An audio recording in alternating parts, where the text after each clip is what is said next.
kids, welcome back. So today we are back again with a new topic, and for that you must be wondering why ma'am is holding a glass of water and straw in it. Yes, we are going to start our new topic with a small activity. Have you ever drank water using a straw? I guess many times. So for that, what you have to do, you have to note some observations. You have to suck up water slowly and note some observations. First thing, is the straw partly filled with water or fully filled with water? As you can see in this, the straw is partly filled with water. Next observation, is the empty part of the straw really empty or does it have anything in it? Yes, air is present in the empty part of the straw. Now continue to suck up the water from the glass slowly. What you will observe, as you suck out the air from the empty part of the straw, the water will rise. Yes, the water will take up the space which was previously taken up by the air. Something similarly happens in plants too. Have you ever wondered how water reaches the leaves in a plant? Yes, it is the roots that absorb water from the soil. The leaf of a plant gets water through hundreds of thin tubes that connect the roots with the leaves. These tubes are inside the stem and branches of a plant. There is a network of very thin tube called veins in leaves. Veins of leaves are connected with the tubes of the stem.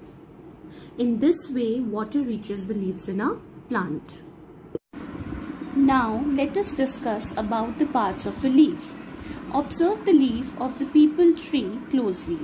The flat part of a leaf is called the leaf blade. The tip of a leaf is called the leaf apex. Here you can see this is the tip of a leaf. Running through the middle of a leaf is a thin tube. This is called the midrib. There are other smaller tubes that run from the midrib and are called side veins. As you can see the side veins here. They carry water and minerals, food to all parts of a leaf and to other part plants. The underside of a leaf has many tiny pores called stomata. Oops, can you see stomata here? No. Why so? Because these pores are so small that we cannot see them with the naked eye.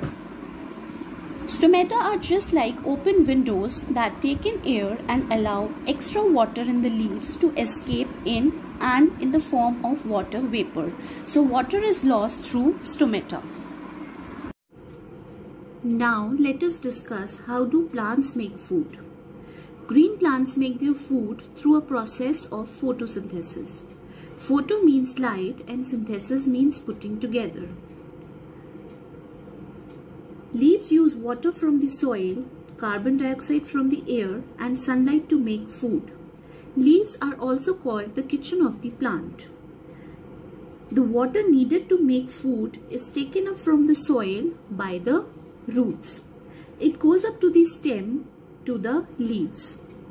Leaves take in carbon dioxide from the air to make food. Sunlight provides energy to make food. Part of the sunlight falling on a leaf is trapped by chlorophyll. So the process by which green plants make their own food using water and carbon dioxide in the presence of sunlight is called photosynthesis. Now using the energy of sunlight, leaves change water and carbon dioxide into a kind of sugar which is the food of the plant. The food is taken through the veins and the stem to all parts of the plant. A part of the food is changed into other substances and used up by the plant for its growth, making flowers, fruits and seeds and also for repairing damage. The rest is changed to a substance called starch and stored in fruits, seeds, leaves, roots or the stem. When we eat food from plants, we actually eat the sugar, starch and other substances that the plants make for themselves. Now I want to demonstrate one activity which shows that carbon dioxide is necessary for plants to make food. What you have to do, you have to take a potted plant with large leaves, smear or cover some leaves with petroleum jelly or Vaseline. Petroleum jelly is a waterproof substance that forms a barrier for water and air. Now keep the plant in the sunlight for a week. Note your observation at the end of the week. Now after a week, you will observe that you will see that leaves coated with jelly becomes limp. This is because jelly prevents the exchange of gases. It also blocks the stomata, due to which carbon dioxide cannot enter the leaf. This stops the process of photosynthesis, and it finally shows that carbon dioxide is necessary for plants to make food. Now let us discuss the interdependence between plants and animals. Plants and animals are two main groups of living organisms on Earth. They cannot survive without each other. Animals need oxygen to breathe and food to eat, which they get from plants. Animals breathe out carbon dioxide, which is used by plants to make food. So plants and animals depend on each other for their survival. Have you ever thought what would happen if there is a sudden increase or decrease in the number of plants and animals? Yes, the balance of nature will be disturbed. If the number of plants suddenly increases, the carbon dioxide breathed out by animals would not be sufficient for the plants to make food.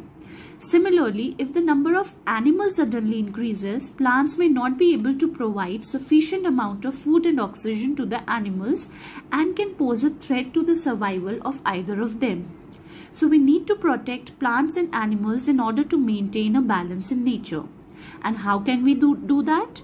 Yes, special areas such as wildlife sanctuaries and national parks are meant for the protection of animals, and raising awareness among people about the harmful effects of cutting trees in large numbers, and also encouraging them to plant more trees. So I hope you all have enjoyed and learned new things, and read your chapter nicely and stay healthy.